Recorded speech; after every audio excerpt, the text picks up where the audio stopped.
So it's been a year since we hosted one of these. We've got some really exciting results to show. We're a new team. We've been working really hard. And we're going to talk today a bit about progress towards our mission of radically extending human health span. In a minute, I'm going to invite up some other co-founders, members of the team, and at the end we'll have time for Q&A. Okay, so our mission is to radically extend human health span. The company was founded really on this observation that all of the major diseases which take us out in life, whether it's cancer, heart disease, diabetes, dementia, they're all correlated with age.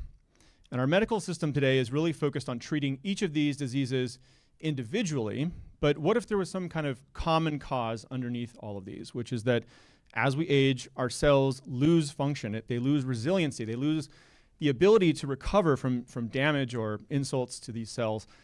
And if we were able to actually restore the function that our cells had when we were younger, maybe we would be able to attack the root cause of a lot of these diseases. So NewLimit is focused on this area of research called epigenetic reprogramming or partial reprogramming. And this is a way to restore function in cells, and maybe we can actually tackle this problem. Now, this is not some completely pie-in-the-sky idea. Prior research has shown that you can take a cell from an aged mouse, do a form of reprogramming on it, somatic cell nuclear transfer, clone that animal. People previously, they thought, well, the clones would have shorter lifespans because you're cloning it from an aged cell that had accumulated this supposedly irreversible damage. But we now know that this was a surprising result. This was false. Actually, the clones lived a full and normal, healthy life, and you could do this over successive generations, and each generation actually lived a full, normal, healthy life. So this is not just true in mice. We know that it's true in humans as well. Shinya Yamanaka won the Nobel Prize in 2012, showing you could take an old skin cell and reprogram it, changing both the cell age and the cell type with just 4 transcription factors. Now, transcription factors are really just genes that turn on and off other genes, and there's thousands of them in human cells, but it turns out if you expose the cell to just these specific 4, it actually reprograms the age and the type of the cell. Subsequent research showed that you can actually move just on the y-axis, changing just the type of the cell with other sets of transcription factors. For instance, turning a skin cell into a liver cell, a neuron, or a vascular cell. And so it turned out that our cells are actually far more plastic than we originally thought.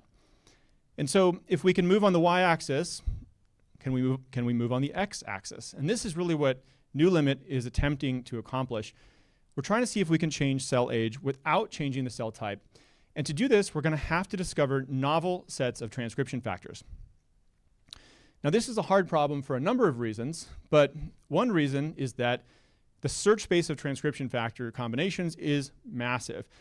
There's thousands of them in human cells. Let's say we narrowed that down to just 400. How many combinations of 5 are there out of 400? Turns out to be a big number, 10 to the 10. That's more than all the single cell sequencing done on planet Earth to date. And so if we're going to crack the password here to this solution, we can't just do a brute force exhaustive approach. We're going to have to build a system or a machine that does this in a more intelligent way. And that's exactly what we've done. Last year, we showed you this diagram of what we call NewLimit's discovery engine. It's a funnel. It starts at the top with this software machine learning layer. We've ingested now and built this proprietary data set from our initial pooled screens. And every time we create new data, we feed it back into the machine learning model. It recommends the next sets of pooled screens that we want to do, still at a pretty large scale. And when we get our pooled screens done, we take the phenotypic hits coming out of that, and we run it through functional assays and preclinical models, eventually human trials. So this is what we spent the last year building, and we just started to ramp up really in the last quarter or 2. So we've got some exciting results to show you today.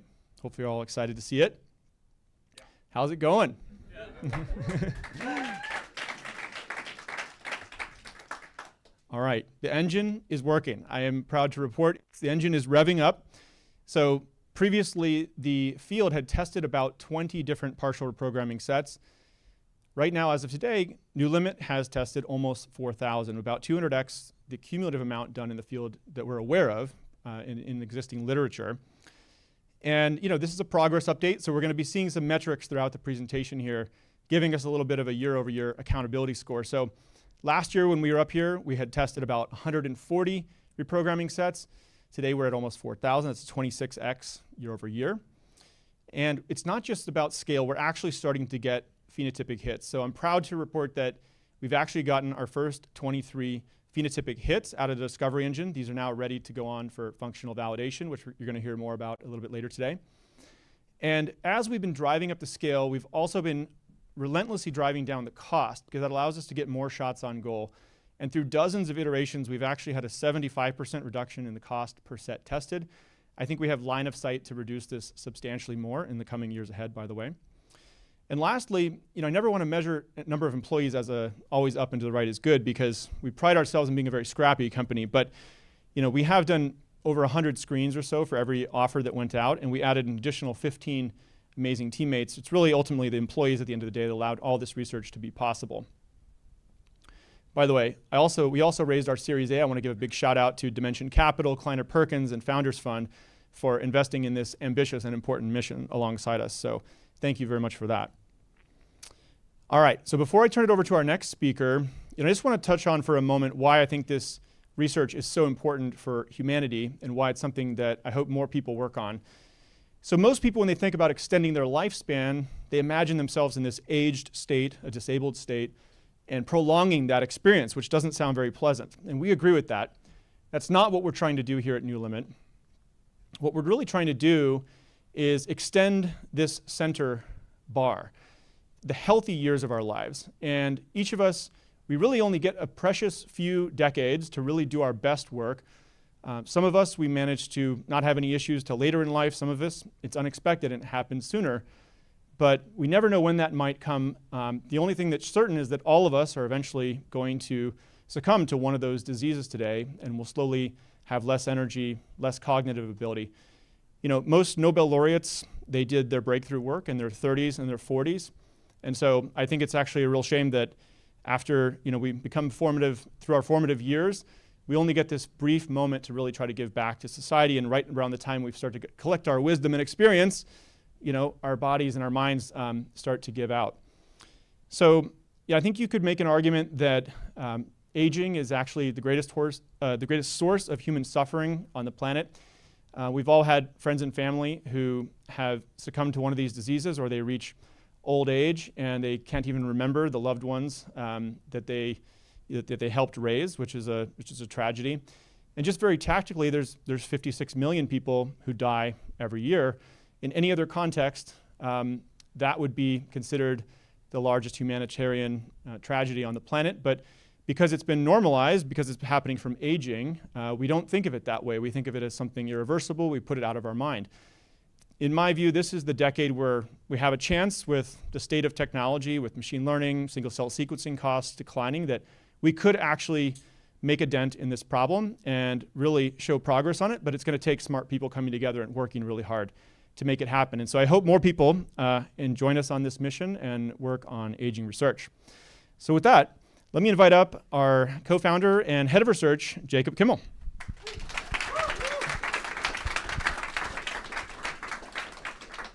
Thanks so much for all of you for coming and joining us today, and thanks for Brian for really introducing the why behind our mission here at NewLimit.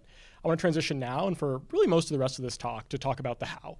How might we take these medicines we imagine that extend our healthy years and bring them from our imagination to reality? As Brian noted, we have a year-over-year theme we're going to present to you today. We have a lot of metrics we're really proud of. So many so that we've thrown them all on a slide. It's probably hard to digest at once. So we're going to break this up into a few pieces, and each of us is going to focus on just one section. So for the next few minutes, I'm really going to focus on that discovery engine that Brian discussed, how we've managed to scale that up about 20-fold. So we've tested many more transcription factor sets for their effect on cell age and started to find really our first hits. If you'll let me be cheeky about it, we've infinitely increased the number of novel TFs we know that are able to change cell age. So before I jump in and show you some exciting data from those experiments, it's useful to just ground ourselves in what those experiments are. So I'll try and run through this quickly. We start out with primary human cells. These are cells from real people. They have a normal number of chromosomes. They're from young and old people. These are not cell lines that are difficult to interpret. They really reflect human biology. That makes our lives harder, but the data more relevant for human disease. And we introduce a number of transcription factors all at once. Based on the randomness of life, each cell gets a different set of those. So you can take a pool of transcription factors we're excited about, and each one of those cells is going to get a different set. We can then turn them on and turn them back off, mimicking what would happen if we gave these to you as a medicine. then we can profile these cells with single-cell genomics. We measure every gene they're expressing all at the same time, and we can take all of that really complicated data and ask a pretty simple question, which is, are there any sets of these TFs that when we put them in an old cell, cause it to express genes that make it look like a younger version of itself? And we hope that by making an old cell look like a younger version of itself, maybe it'll act like a younger version of itself too, function better, and eventually help a patient. And so we introduced the idea of those experiments about a year ago. But admittedly, we hadn't actually done that many of them. It was more cartoon than it was data at that point. And as Brian alluded to, it took us about a full year to overcome a number of technical roadblocks that were necessary to start running those experiments at scale, so that most of the data we've collected today, and the vast majority of the data that exists in the world to our knowledge on what happens when you do partial reprogramming with different transcription factors, was gathered here in about the last 3 months, just right upstairs. So we tested thousands of these reprogramming factor sets. And each one of those points isn't just a unit on a y-axis there on that bar graph, but it's actually a really rich piece of information. It tells us what happens when you turn those TFs on in an old primary T cell. What phenotypes does that cell then adopt as a result? So each of those points in that spinning visualization you see to your right represents one of those transcription factor sets. And you'll see they start to cluster in these little balls. We've indicated them with some colors. Each of those is really a unique phenotype you can make these cells adopt. And we're hoping that we find some examples of transcription factor sets, and maybe some clusters of them, that take an old cell and push it in the direction of a young one, and that cell might then function more like a young version of itself too. And so I want to try and take you all on the emotional journey of what that's like as we've been watching these data come off of our instrumentation over the past year or so. Just 8 months ago, we had hardly explored any of that space. We'd seen a pretty limited number of these phenotypes we could induce, and we had some skepticism. Maybe partial reprogramming's pretty limited. Maybe we're not going to have the degrees of freedom we need to be able to access that axis of cell age. But with each experiment, we found more and more trajectories that you can induce in these old human cells, more phenotypes you could cause them to adopt. And so today, we've actually found that that diversity expands every time we run a new experiment. We keep finding more phenotypes that we can induce upon these cells. And it suggests to us that if we're able to properly define the young cell state we want to induce, if we're able to properly define the young cell functions we want to engender, then partial reprogramming might be a sufficiently expressive set of interventions that we can achieve it. And now, for those of you in the audience who are biologists, you've probably seen now a bunch of nonlinear dimensionality reduction plots, these very reduced representations, and you might be wondering, are these experiments actually generating robust data? Have we done the checks we need to do to make sure these data are reliable? And so I'll show you just a couple quick examples for the ways we check ourselves and ensure that the data we interpret are actually sufficient to teach us something new about biology. So the way we do that is by including some number of controls, some number of TF sets where we have some idea of what they should do. If we see them do what we expect, we can put a green check mark next to it and believe the results we see from those where we have an unknown. As just a few examples, here I'll show you an example where we introduce the Yamanaka factors. We expect these to make an old cell look younger. I'm showing you here the cell age score on an x-axis. That's an ML model my colleague Greg will tell you about soon. And you'll see these Yamanaka factors make these old cells look a bit younger. So check on that axis. Now, this is still a pretty complicated measurement. There's a long story about how we get to cell age. So we also love to do really simple experiments too. Really simple things like cell growth. It's hard to mess up this measurement. We know what some of these TFs should do, and we found that we can indeed reproduce this with our system. So hopefully our bona fides are established. We can go on and actually interrogate some new biology and hopefully get a bit more exciting. So when we started the company, we had a few really unanswered hypotheses that have kept me up at night over the past couple of years, and I'm happy to say I now get some better sleep. One of those hypotheses that Brian alluded to is that we'll be able to find these TF sets that reprogram an old cell to be more like a young one without changing its cell type.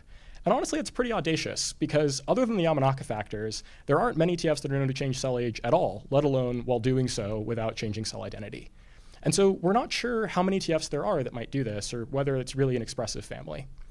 We've also hypothesized early on that this combinatorial space means that there are actually many possibilities, many ways we might achieve that goal.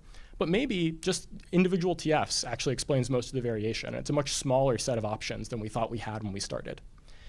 And finally, we've always hypothesized that we might be able to turn these TFs on briefly, like we do in our experiments, and get durable changes in cell function in a way that might be therapeutically useful for a patient. So you get a medicine briefly, but then you have a long-term response that benefits you over time. When we started the company, there wasn't a ton of evidence for that. And so it was an ambition and a hope, but not something we could back up with data. And today I'm happy to share with you some of the evidence that's helped me get better sleep over the past 6 months or so. So first, when we ran some of our larger screens, we were really excited to go in and ask, do any of these TFs seem to change cell age in a meaningful way? And time and again, we see the Yamanaka factors do it. Those are the controls I told you about. Great, we can check that box. But we've also found a number of other novel TFs that seem to do the same thing, and often to a similar magnitude to the Yamanaka factors. So when I first saw these results, I'm what you might technically say was really stoked. And then I got less excited when I realized there's a way this could be less exciting. Maybe these are just Yamanaka factor lookalikes. Like maybe we've fit the letter of the law here, but not the spirit. We haven't really found anything new. And so one of the experiments we ran to try and determine whether or not that was the case was we looked at where these TFs sat within the family tree of other transcription factors. And so what we're showing you here on the right is an embedding of all the transcription factors that are known based on many of their protein features. The Yamanaka factors are blue, the new TFs we found are pink. If we found a bunch of lookalikes and we hadn't really found much new at all, you'd expect all the pink dots on top of the blue dots. But instead what we see is that they're distributed relatively evenly throughout that space. Many different TFs and many different families of TFs seem to be able to change cell age. Suggests there might be many solutions to this general problem and many different ways we can tackle that cell age reprogramming challenge we took on. Hopefully, that diversity means that some of them are able to reprogram cell age without changing cell identity. Now, we also hypothesized that combinations would be important. Part of the reason we're excited about partial reprogramming is there's a lot of different ways we might solve this problem if you think the combinations have unique effects. Now, when we started, we didn't have data for that, but we took on a really hard challenge anyway.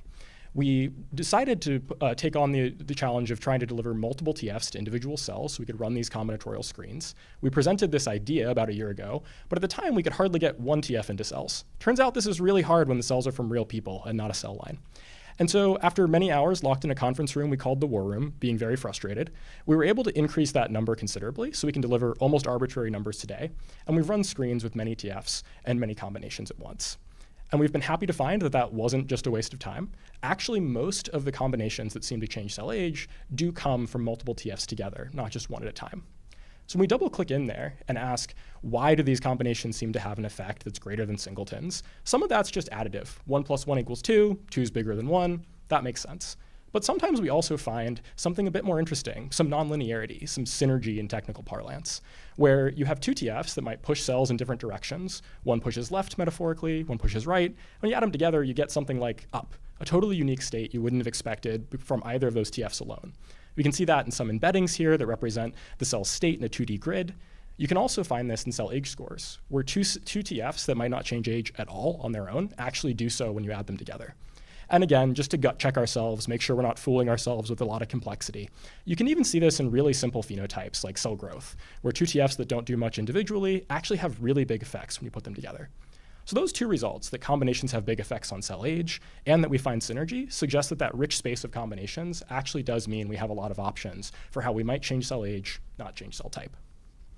Now finally, we've been really excited to find TFs that might be able to translate into medicines, where we turn them on briefly and then get a durable effect. So I can take an old cell, push it toward a young one, and have it stay where we put it. Now, we didn't really have a lot of evidence for this when we started. It was just a hope. And so we've been excited as we've tested these thousands of combinations that we can now ask this question in a more rigorous way. So what I'm showing you is the effect on cell age of many different TF sets on the x-axis when we have those TFs turned on, and on the y-axis after we've had them turned off for a number of days. And what you see there in the bottom left corner is that a number of these TF sets are able to reprogram cell age in a way that is durable. We pushed it, the cell stayed where we wanted it to be, which is closer to its younger self. Now, you might wonder whether this is unique to this particular way we defined cell age with our machine learning model. And so just to build some confidence, we've also looked at this with more traditional ways of examining gene expression programs. Here I'm showing you one gene expression program that is related to how T cells respond to immunotherapy. It's a stemness signature. Signifies how long they can persist when they're attacking a challenger. It goes down a lot when you get older, so unfortunately our T cells do worse when we're old, but we can restore it with partial reprogramming, and it turns out that's actually durable. It goes up not only when we have the TFs there, but even after they've been removed for a while, suggesting these medicines we've imagined, while not necessarily near term, are possible. So with that, I'll just walk you through a roundup of what we've just learned. Yes, there are some TFs that change cell age other than the Yamanaka factors, suggesting that our overall hypothesis, that if we go out hunting, there's gold to find, is correct. And finally, that those combinations do indeed seem to have larger effects than singletons. We didn't waste our time building that machinery, but it actually unlocked this large space of possibilities that we can now go search through.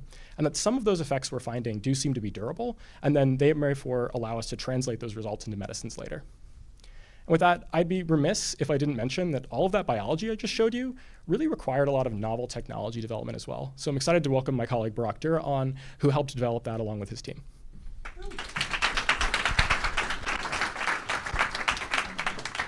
Hello everyone, my name is Burak. I lead our single cell technology team at NewLimit, and happy to tell you about the single cell tools that we are developing. Brian gave you an update in terms of the progress we made since the last update. On the cellular genomics front, we have 5x the number of cells we profiled, and we did so from many more donors. And we have also cut down the cost significantly per reprogramming test, roughly 75% reduction. And as Brian mentioned, that gives us more shots on goal in terms of identifying new factors that can be medicine candidates. And in the next few slides, I will be talking about some of the single-cell technologies that we have been using to achieve these numbers. Now, single-cell screening is pretty common. A lot of research groups, a lot of companies are doing it. But combinatorial screening is still pretty difficult. As Jacob mentioned, we are interested in identifying the combinations because they have larger impact on the cell age. So if you look at this plot, though, as you try to add more factors to the cells, recovery becomes exponentially more difficult. So this is the main problem we had to address in our single-cell technologies, such that we can achieve meaningful combinatorial screening. Now, in our group, we have basically took on the single-cell technologies out there, and then we optimized them very carefully such that we can more accurately detect the TF combinations. This basically meant that we improved on the library preparation protocols by including several molecular improvements on the workflow, and particularly targeting the signal-to-noise ratio in these assays. And the signal-to-noise ratio here refers to the number of real molecules we are detecting from these cells, basically. And obviously, the more molecules you're recovering from a cell, the more accurately you will be able to call and demux the perturbations that we are delivering to them. And happy to report that we were able to increase that number by 4-fold. And by doing so, we can now more accurately detect these TF combinations in cells compared to other baseline methods. And when we take this approach and apply them in our screens, we are able to detect many more hits compared to what we would have detected using more suboptimal protocols, for example. Hopefully this gives you an idea how we are using single-cell technology improvements to help us do combinatorial screening more efficiently. And other than performance, we also care about the cost and cycle time of our screens, because that will enable us to do more TF combinatorial screening, which will give us more chance to discover new factors. On that front, we have reduced the single-cell sequencing cost significantly, both on the reagents front, also sequencing front. That took many miniaturizations, many optimizations, even choosing cheaper reagents over more expensive ones and haggling with the vendors, actually. And that basically translates into much lower cost per set that we spent, which gives us more shots on goal. And basically, we also improved our processes and operations to cut down the cycle time in our screens. And basically, with this lower costs as well as reduced cycle times, we now, for a given budget and given time, do more screens, profile more cells, and hopefully we will be able to identify many more combinations. And we don't want to stop here too. We want to increase the scale of our screens even further. And for that purpose, we have been actually developing custom assays, custom single-cell genomics assays. So far, we have been using the single-cell technologies to both demux the perturbations, but also record their cellular phenotypes, such as gene expression patterns. But going forward, we also want to start doing selection-based screening, and John will tell you more about those functional assays that we are developing. And basically, when we are developing these custom assays, we are going after the perturbation identities and not cellular phenotypes, and that allows us to cut down costs even further. And we're happy to report that we actually developed an assay that can very efficiently detect these TF combinations, but do so at a relatively cheaper cost, actually 100 times cheaper than what we pay for a gold standard method, for example. And for a given budget, that means that going forward with selection-based screening, we can improve the TF sets by 100-fold in our future screens. Now, hopefully this gives you a flavor in terms of how we are using the single-cell technologies to do better and more efficient combinatorial screening. And now I will hand it over to Greg, my colleague, who will tell you how we are using the single-cell data sets in our machine learning efforts. Thank you, Burak. I'm Greg Johnson. I'm one of the co-founders. I work with the team that provides a lot of the computational analysis that you've seen, and we also build some cool machine learning models that I'm going to talk about. So now that we can run these large screens and we can read out which cells have received which perturbations, we've been able to scale our platform, and we've more than 10 times the amount of data that we've acquired previously. And these data unlock two technologies. They allow us to measure the age of cells, and they allow us to predict the age of cells once they receive perturbations. What we're doing in conjunction with the lab are stringing these technologies together to reduce overall screening time and cost. We hope that our predictive models allow us to identify hits, be able to pass those forward for downstream analysis, and also design new experiments that find more hits. And this becomes a virtuous cycle where the faster we go, the bigger we go, the better we get. But before we get there, how do we measure the age of a cell? We take cells from young and aged donors, measure their mRNA profiles, and then use those data in machine learning classifiers to disambiguate these two populations. Over the course of the last year, due to the high quality data that Burak and his team is generating, and some methodological improvements, we've been able to dramatically improve our model performance. Our models generalize well to new tasks, and as a result, we've set some ambitious goals for the remainder of this quarter. And our models perform well across diverse cell types, building confidence that we can use these for different indication areas. Now that we know our models are performant, how do we identify transcription factor sets that recover the phenotypes that we're interested in?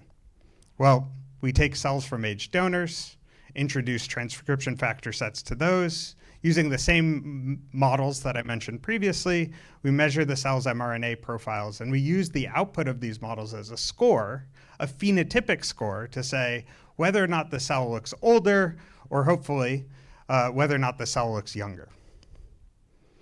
What I'm showing you here is a diagram of all of the transcription factor sets that we've profiled. I hope you can appreciate that there's clusters here that are similar phenotypes. So the mRNA profiles, the molecular profiles of the cells, are very similar under particular transcription factor set combinations. And then what we can do is we can score each one of those transcription factor combinations. So in this figure, purple these factor combinations make the cells look older, green makes the cells look younger, and we can draw a threshold and say, okay, this is a strong enough signal, we think this is a hit. And what I'm showing you here is a diagram of all of the hits that we've gotten over the last year. I hope you can appreciate that the screens are getting more hits, and we're running screens faster and faster. What do we do with these hits? Well, we send them to our immunology team that we're going to talk about later for downstream functional analysis. But there's still a really big problem. As Brian mentioned earlier, there's far more transcription factor sets that exist than we could possibly measure. What we're building is in silico reprogramming models to take representations of cells, representations of transcription factors, and directly predict gene expression or the age scores that would result from those perturbations. Our models perform quite well. It turns out that although this is a hard problem, we've been making significant progress. We beat several baselines, but more importantly, we can use these models to design new screens. We can build screens that are much smaller, give us far more hits, and we hope to use this to accelerate our discovery process over the next year and subsequent years. Now I'm going to hand the mic over to John, who's going to be talking about what do we do when we find these hits.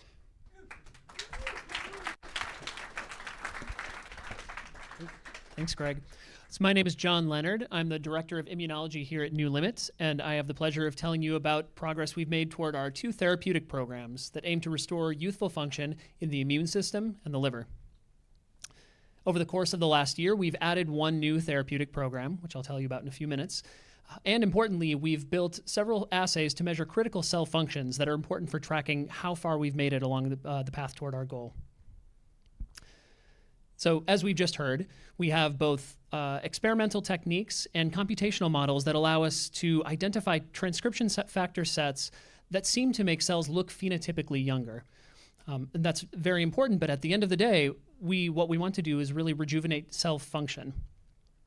What's interesting is that from these same experiments, we can get hints that we are actually modulating functions that matter.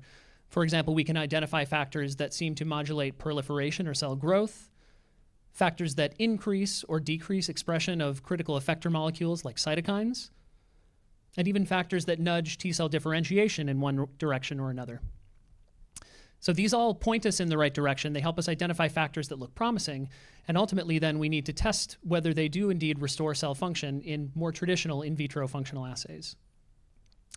Over the course of the last year, across our 2 therapeutic programs, we've added a total of 7 assays to measure critical cell functions.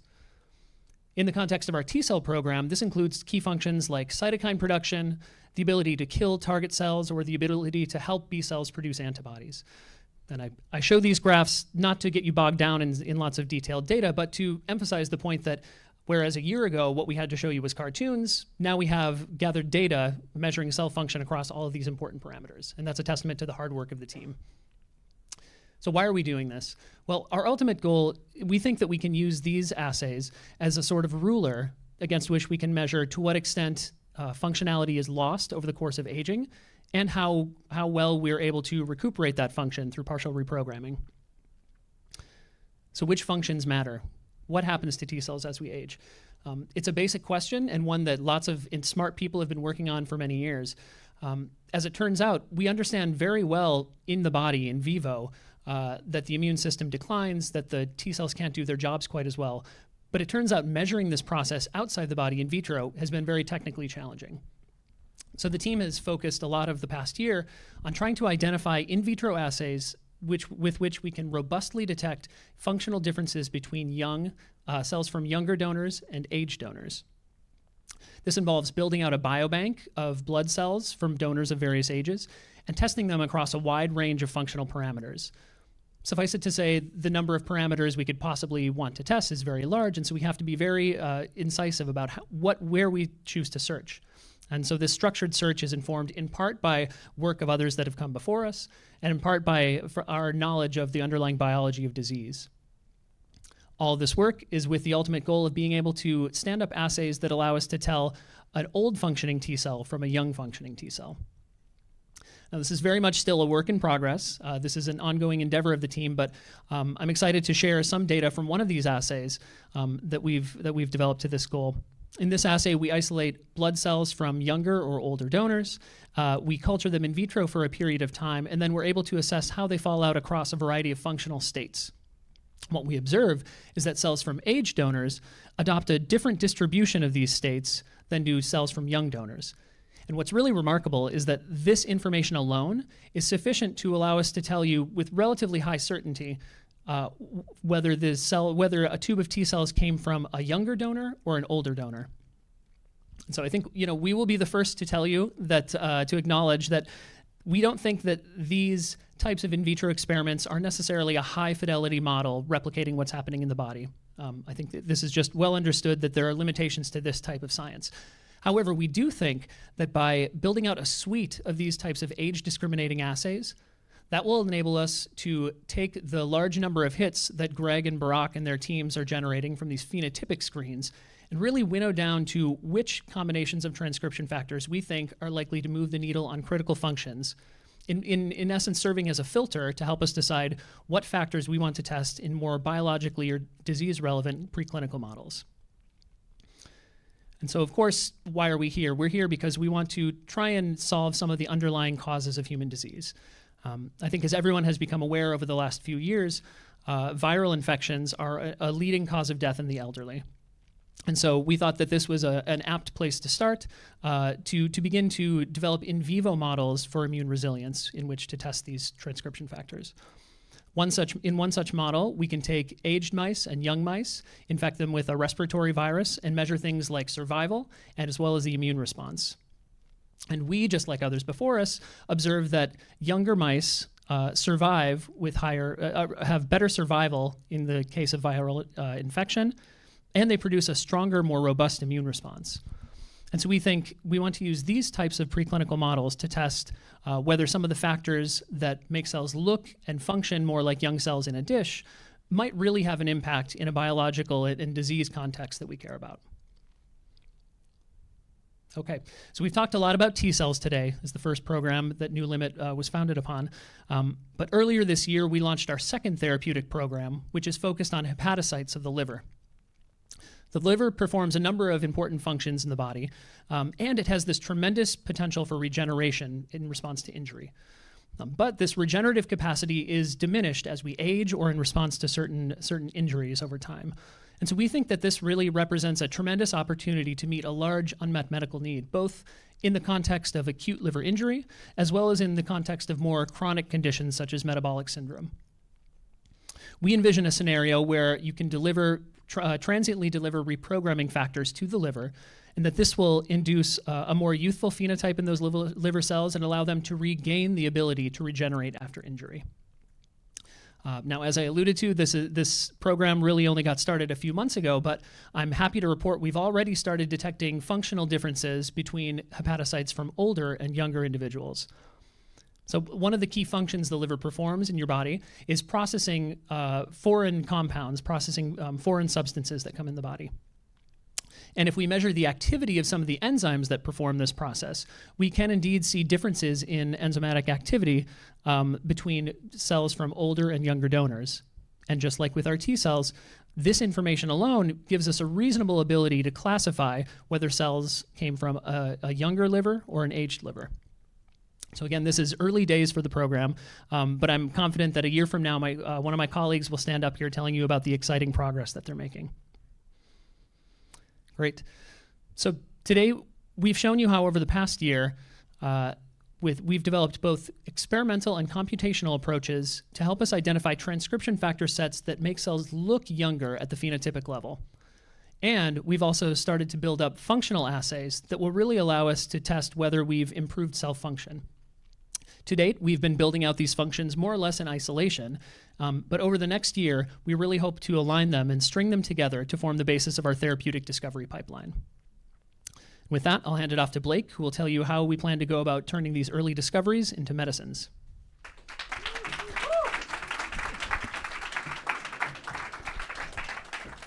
Thank you, John. Hi, I'm Blake Byers. I'm one of the co-founders here at NewLimit. And I can tell you a little bit about the handoff as we go from discovering this passphrase to youth, this set of transcription factors capable of reprogramming old cells into young cells. The thing is, that's not the end of the NewLimit journey. We were not set up to just do basic research and discovery. We're here to make products that actually make people live longer. And so what do we do after those initial discoveries? Well, we move into various therapeutic areas. So the T cells can be, if you come up with a set of transcription factors capable of reversing the age of T cells, there's a number of immunology-related diseases that you could go into and treat in human patients. These might be diseases of the immune system or an ability to ward off infectious disease insults. In our hepatocyte program, there's diseases of the liver, of metabolism that we could go after, including NASH or ASH, where we think that reversing the functional age of someone's endogenous hepatocytes could treat or cure their disease. Over the next year, we'll also be launching our third cell type. And in the coming years, we'll be launching additional cell types every year and at increasing frequency. And the point of all this is a whole suite of products that we hope to develop over the coming 10, 20 years, where the collection of them could significantly extend human health span 10 years or 20 years. And there's always some chance that on this journey we find a set of factors, that, some common pathways, where we realize there's like one set of factors that works across many cell types. But we don't want to bet on that. We want to build a system that is almost like cell type agnostic as we churn out these phenotypic discoveries, moving into functionally validated hits, and then to clinical disease programs. Unfortunately, the whole initial part of the process that you heard about is really just discovery. At this point, the team would be surprised if it's not possible. It seems like with all the work that we've been doing, age is very likely to be plastic. It's very likely to be manipulatable with the tools and techniques that we have. We don't know if NewLimit's going to do it. We still have that burden ahead of us to prove that to ourselves and to the world. But after that, we have to turn it into a medicine. And we actually fully expect that turning those initial discoveries into medicines will actually be harder than making the initial discoveries themselves. So this is still work a few years out, but gives you a taste of some of the kinds of experiments and kind of development that we'll have to do to turn discoveries into medicines for people. I'm going to give you a flavor of what a clinical study could look like. I think some common detractors we hear about working in aging at all is that it will take an impossibly long time, decades, to demonstrate whether or not your therapeutic actually had an effect on people's lifespan and health span. We take a different view here, which is if you can reprogram the age of a specific cell type, if you can take an old T cell, turn it into a young T cell, or an old hepatocyte, an old liver cell, and turn it into a young liver cell, that you can go after very specific diseases, very specific indications that are well trodden, where other drugs have been developed for those indications already. And in some cases, your readouts of your pivotal study might even just be 6 months for a patient, because the burden of these diseases is so high that you can see differential outcomes much more rapidly than requiring decades. And so if we string these kinds of clinical developments together across multiple cell programs, then we could start to see an accumulation of that really affecting patient lifetimes. Finally, I want to close on the underlying substrate that enabled all of the work that you've seen, which is actually like building a company. You know, this is really all the work is a result of people and the systems that we've built. And I want to drive home maybe like the most important point of the founding of NewLimit, which is like we're making products to make everyone healthier. Now that might sound trite. It's like, of course you want to make products that make everyone healthier, but this is actually very uncommon in biotech. Most biotech companies are building products for very small numbers of people. And don't get me wrong, we should do that. There are patients that need bespoke gene therapies. There are patients that are suffering from certain forms of cancer that might only affect 1,000 people a year. We should develop those drugs. But we should also develop drugs that work for everybody. If you look at GLP-1s, also known as Ozempic, Wegovy, they've added $300 billion of enterprise value to Eli and Novo over the last few years. That's worth more than every biotech company founded for the last 30 years combined. So it gives you an example of sometimes you want a few asymmetric bets. You want a few things that are real outliers where, yes, it's riskier, but in the success case, it has a bigger impact than everything else you're doing combined. So I'm not making an argument of we should shut down all the drug programs. I'm saying right now we're spending roughly 0% per year on aging, and it's maybe the most important thing we should be working on, and so we should do a little bit more of it.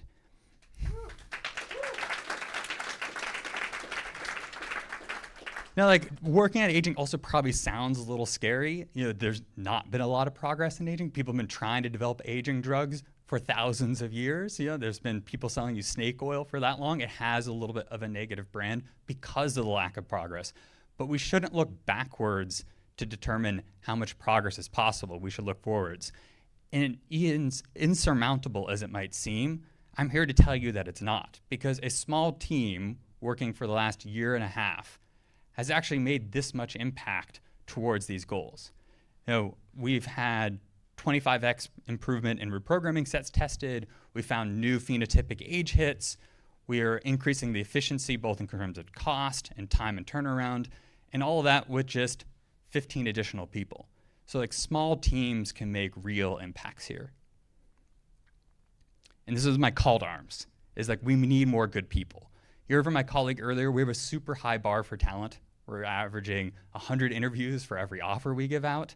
But that's not because we don't need people. We need more great people, and I'm sure there's many talented people out there that we just don't know about. So I really encourage you to apply to NewLimit.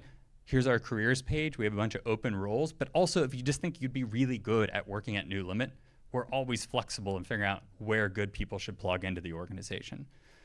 So with that, I want to thank you. Thank you for attending. We're going to open it up to Q&A. So I'm going to invite my colleagues to come on stage in case any of them need to field questions. Come on up. Thank you.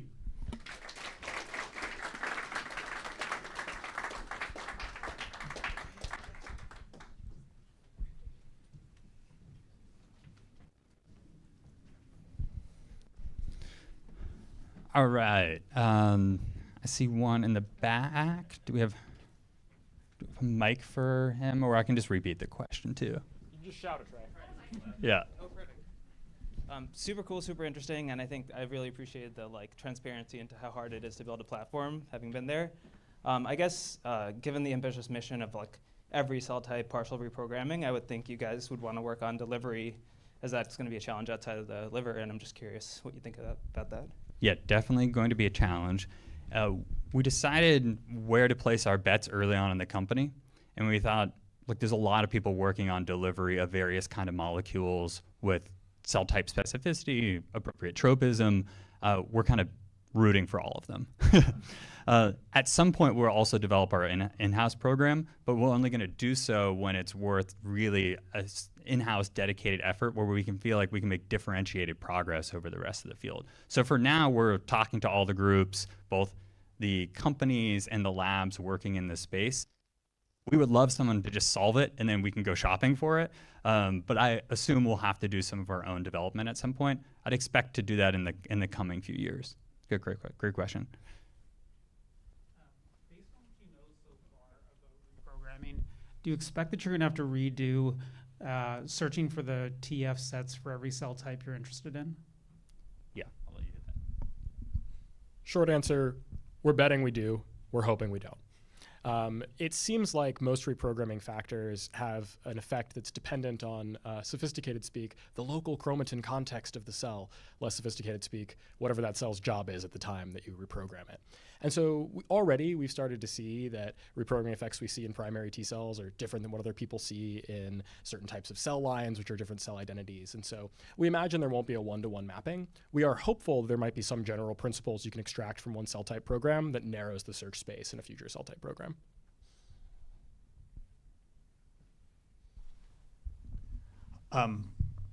This is mostly for you too, Jacob. So the Yamanaka factors are finicky in that you have to, if you want the youthful direction without the dedifferentiation, you have to hit the timing right.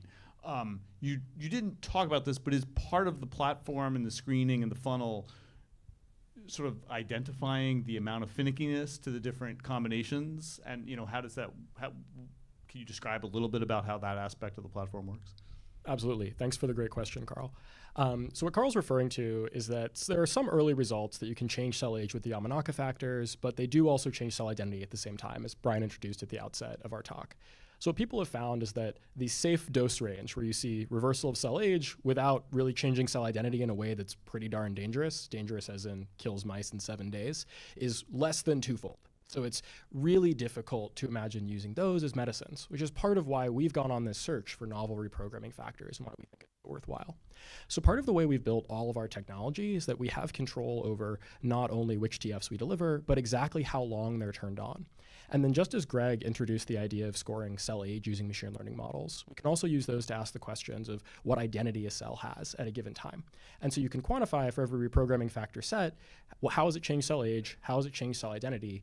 And then once you've got a hint of some sets that are really interesting, you can start to vary that timing parameter as well in a narrower search space. So I think it's a really great, astute question, and we've tried to set ourselves up so we can tune it later on. We're not quite there yet in terms of development, but maybe in a year or so, check back and we'll hopefully have some data for you.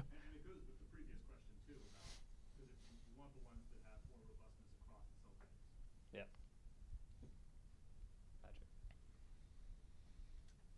So I have two questions. The first one is kind of ontological, right? So if you want to, how do you know that the effects of your drugs or your TF combinations are actually acting through the pathway of making them younger and therefore more functional, as opposed to reversing some cellular mechanism that makes them better in your functional assay? So more specifically, I'll give an example. Like if you put a mouse through chronic viral stim, and now the T cells are exhausted, right? How do you know that you're not just finding transcription factors that reverse that exhaustion and make them better at, fighting against that viral infection, which, just to be clear, would be great, but it may not necessarily be happening by making them super young T cells. That's an excellent question. It's one we grapple with on a daily or weekly basis. I think the immunology team knows what I'm talking about. So I think about this a couple of ways. One is, of course, in a single assay, you might find things that move functionality around on that one axis. And again, might be great, maybe not precisely what we're going for. Our thinking is that if we can measure enough different functional parameters, the odds that something will, by random happenstance, be able to modulate functionality across all these different axes in the direction that we expect seems somewhat low, right? So if you imagine the chance of resisting exhaustion, in addition to changing a certain differentiation phenotype of the cell, in addition to changing the cytokine profile in some degree, we think that by building this kind of layered approach to measuring different cell functionalities, that might enable us to kind of catch these things more efficiently. The other aspect of this is obviously the whole single cell profiling approach. We have, in some sense, the phenotypic age score to go on as well. And so if we see factors that might be modulating an inflammatory response or a response to exhaustion, but don't seem to be moving the needle on the other metrics that we have to quantify cell age, that's also some indication for us. So my second question, if that's okay, is really how to kind of query how you guys think about time, right? So the Yamanaka factors are interesting because you can put all four in at the same time, right? But then, if you start to screen things, at T1 and then at T2, obviously your statistical combinations explode, right? And how do you guys think about approaching that, since it's very possible that there's an entire hit space that can't be accessed by just stuffing them all in the same bag at once? You're totally right that there may be some sequences of TFs where when you reprogram them in a particular order, maybe you need A, then B, then C. It can't deliver them all at the same time. You'll get an effect that's positive and really exciting that you couldn't access otherwise. I think we've tried to constrain our search space using some of the limitations that we're going to encounter downstream when we make therapies. And so one of those limitations is that it would be much, much easier from a therapeutic perspective to have a medicine you could deliver all at once with one formulation than something where you had to have a very carefully orchestrated series of events that play out in a patient's cells.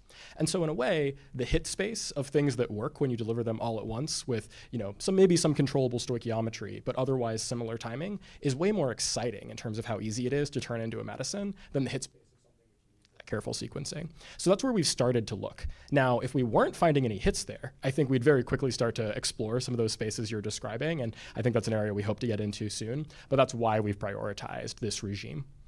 Cool. Congratulations to the whole team to the progress.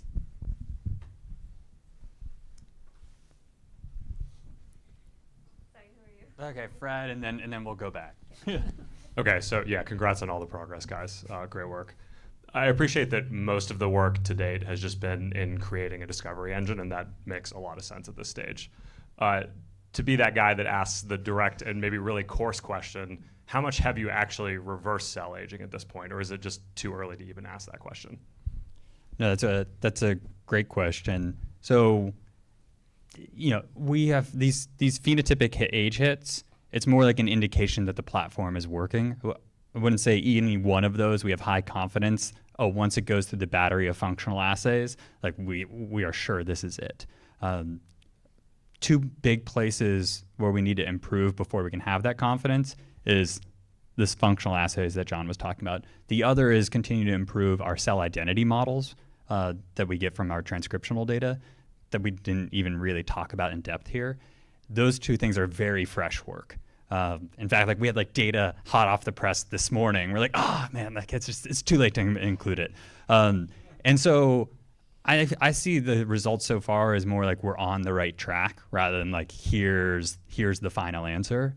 And hopefully in a year or maybe less or maybe more, we'll be able to come back and say like, okay, this is something we're willing to progress and we feel like has a shot at being a real medicine.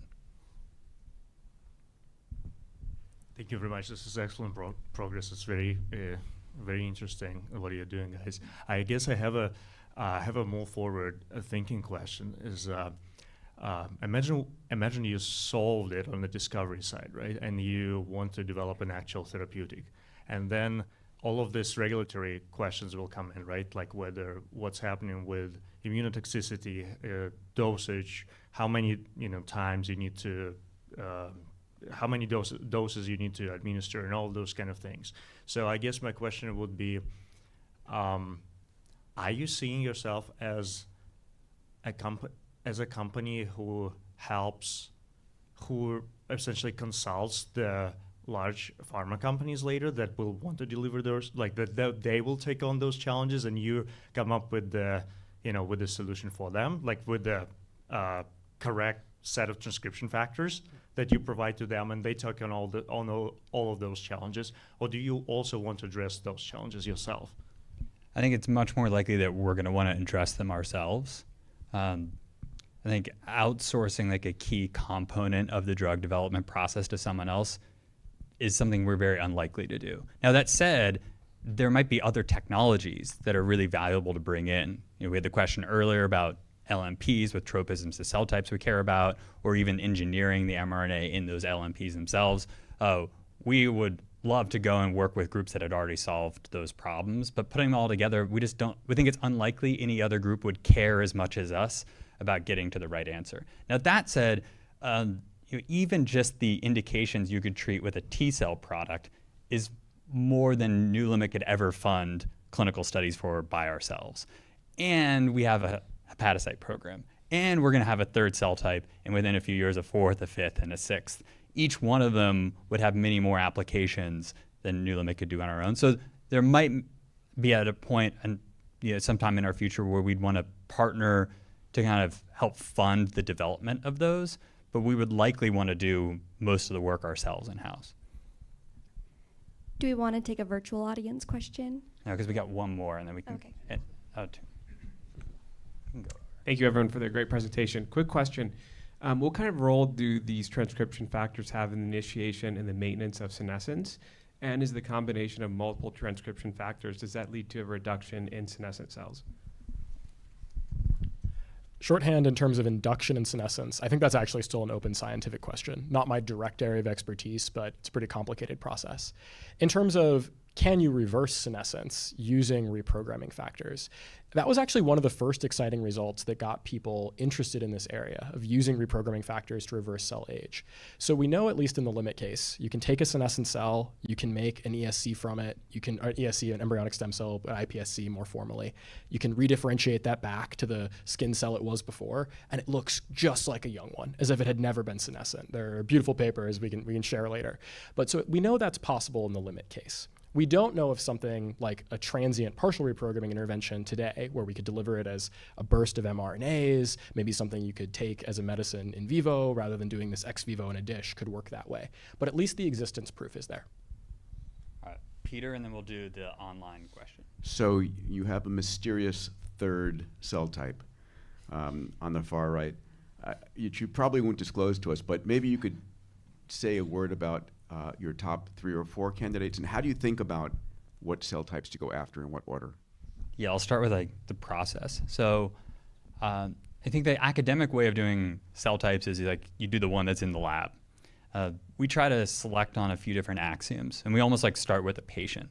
So we say, all right, what cell types where if we reverse the age of that cell type in a person, we would treat some specific disease? And what's the clinical and commercial development potential of that disease? What would a clinical study look like?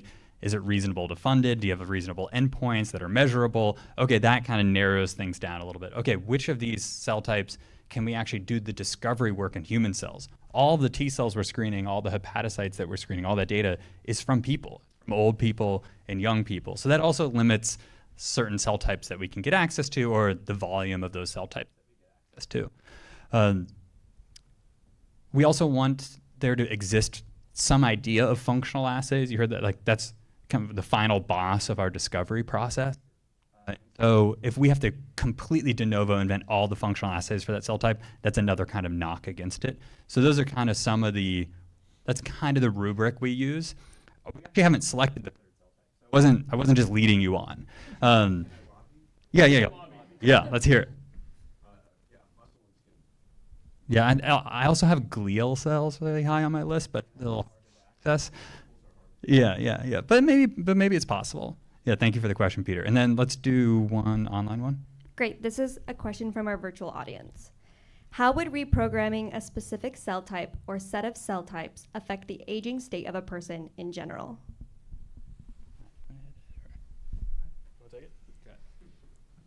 Well, I mean, the real answer is we don't know yet. We're starting with individual cell types and trying to treat specific indications. But I think, as Blake alluded to earlier, if you stack enough of these up, you could start to have an impact on someone's overall health span and lifespan. We're hoping, but we're not counting on the idea that there could be some common factors between the different cell types, right? And so as we get better at cracking that first password, maybe we've got a couple of characters in the next one and the next one. And our data set certainly is growing. And as Greg talked about, we're seeing some benefits that it generalizes well across cell types. So I think this is one of those cases where we're going to it's a data moat. You know, we're going to build up this data set, and hopefully it'll help us get the next cell type. You could imagine a therapy being potentially developed in the future that sort of, you took this therapy and it addressed a handful of different cells throughout your body, or maybe there's a variety of medicines that ultimately come to market. You want to do one more? Okay. How long does partial reprogramming of cell age last? You said it lasts at least a few days after the TFs are turned off, but how long? Excellent question. If you know the answer, please tell me. So we can only tell you as long as we've looked, which is some number of days, less than a month, more than a couple, that we've looked. And so this is really another axis that, as was highlighted in another question, we are hoping to explore as we narrow the search space. We have some hits we're interested in. We can start to ask this question in a rigorous way. How much dose do we need, and how long does that phenotype last over time? So we look forward to finding out an answer and delivering it to you, hopefully sooner than next year. All right, on that, okay, we'll do one more. I was wondering how many more experiments you need to do on transcription factors for a single type of cell for your machine learning model to be accurate to predict what would be the result. Same answer Jacob had. If you knew the answer, please tell us. I can say that depending on the model and the context, our models are getting better and better. We hope that it is a very, very small fraction. I personally believe it is probably less than 1% of the whole combinatorial search space. But we're going to find out. All right, that's a great one to end on. I thank everyone for coming. If you know anyone that you think should work at NewLimit, you can tell us or tell them to apply to us. But thank you again. Look forward to seeing you again soon with more updates.